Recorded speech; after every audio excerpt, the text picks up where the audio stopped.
আসসালামু আলাইকুম।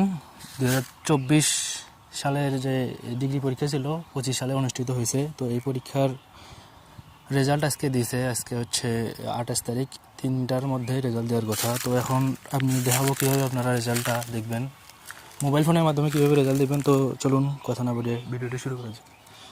তো অ্যাট ফার্স্ট আপনাদের যে কোনো একটা ব্রাউজার ব্যবহার করতে হবে। আমি ক্রোম ব্রাউজার দিয়ে দেখাই দিয়েছি। তো আপনাদের ফোন থেকে ক্রোম ব্রাউজারে যাবেন। তো ক্রোম ব্রাউজারে আসার পর এখানে সার্চ অপশনে সার্চ করবেন হচ্ছে এ নিউ রেজাল্ট।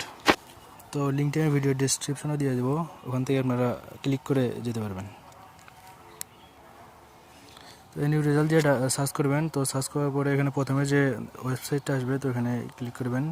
তো তার আগে বলে নিই, আপনারা যদি ফোন থেকে করে থাকেন অবশ্যই থ্রি লাইনে যাবেন। থ্রি লাইন থেকে এখান থেকে নিচে থেকে দেখেন ডেস্কটপ সাইট যদি অন করা না থাকে তাহলে ডেস্কটপ সাইটটা অন করে নেবেন। তো তারপরে প্রথমে যে ওয়েবসাইটটা আছে এটাতে যাবেন।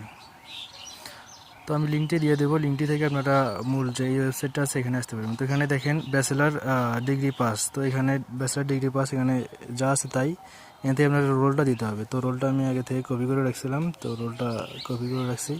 এখান থেকে তারপরে রেজিস্ট্রেশন নাম্বার দিতে হবে। তো রেজিস্ট্রেশন নাম্বার আপনাদের হচ্ছে অ্যাডমিট কার্ড দেখে রোল রেজিস্ট্রেশন নাম্বার দুটো দিয়ে দেবেন। তো দেওয়ার পরে হচ্ছে এক্সাম ইয়ার ছিল হচ্ছে 2024।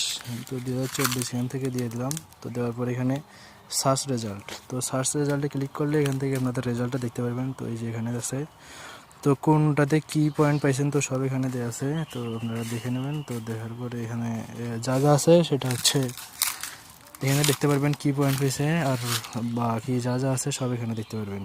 তো মূলত এইভাবে আপনারা সার্চ করে ডিগ্রি রেজাল্ট দিতে পারবেন। তো মূলত এই ছিল আজকে ভিডিও।